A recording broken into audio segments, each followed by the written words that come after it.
yourself, please? I'm David Grigg. I'm the Secretary of the Committee of Management here at the Matoa Stick Shed and have been involved in the restoration of stick shed since 1989. This is Bob Petschel. Bob used to work in the stick shed in the 1960s. And Bob, you can tell us, where did the grain come from? Well, it was sourced from up on the Warrikabul-Hopeton lines, the Dimboola lines. As the silos filled up, they were emptied into the old GY tarp-covered rail wagons and pulled down here by a steam engine, and we unloaded them into the hoppers here, which was then loaded up the elevators and then transferred via overhead belt into this.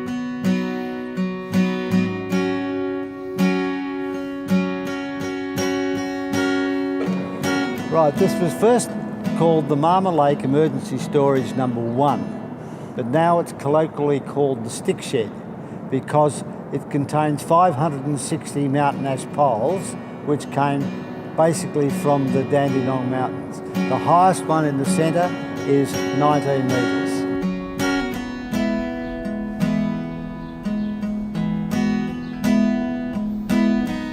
Once the grain was emptied in from the rail trucks into the hopper at the far end here at the tower end, it was lifted up by a bucket belt elevator and spilled onto a ridge conveyor which ran out into the shed. It was up in the roof and it was then scraped off. There were boards across the belt and it spilt it off.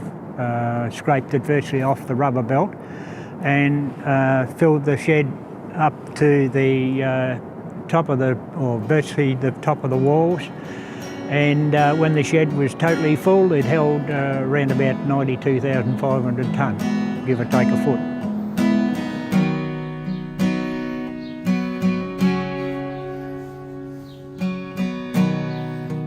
Okay, Bob, what was your role and when did you start? And can you tell us how many men actually worked in the shed at various times? Well, I started way back in 1960, June 1960. It was only a few days before my 21st birthday. And I joined the crew here as the topman sort of thing, because my job then was to look after the ridge conveyor. But normally the standard crew around that time was 19 men, all told. That included the office staff as well. But of course during harvest, when we went on to multiple shifts, and there was a lot more involved with weigh bridges and trucking in and that sort of thing. We had up to 60, 70 men employed here.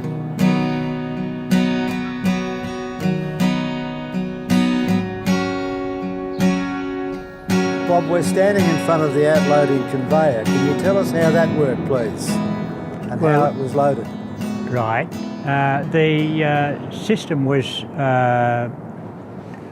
portable conveyors and sectional conveyors in the shed, and also drag loaders that pulled the grain into a loading system onto a conveyor. The other conveyor then transferred it through to this conveyor belt behind me, which ran the full length of the shed. It met another cross conveyor that emptied it back into the elevator system that put it in the shed in the first place. And then it was into a garner bin and outloaded into rail trucks and then shipped to the ports of Geelong or Portland, etc.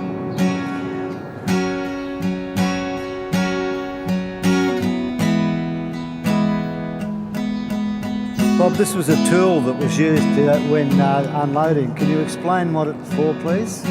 Yeah, this is a grain rake, and it was used to empty the GY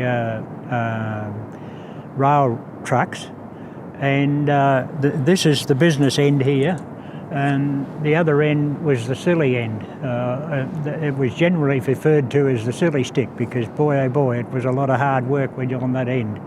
And they had 4 guys per truck, per wagon, and they raked the grain out, and there was only surface grain left in there, and the broomies hopped in and swept the truck out clean, and then it was moved further down the line and a new set of trucks was pulled in.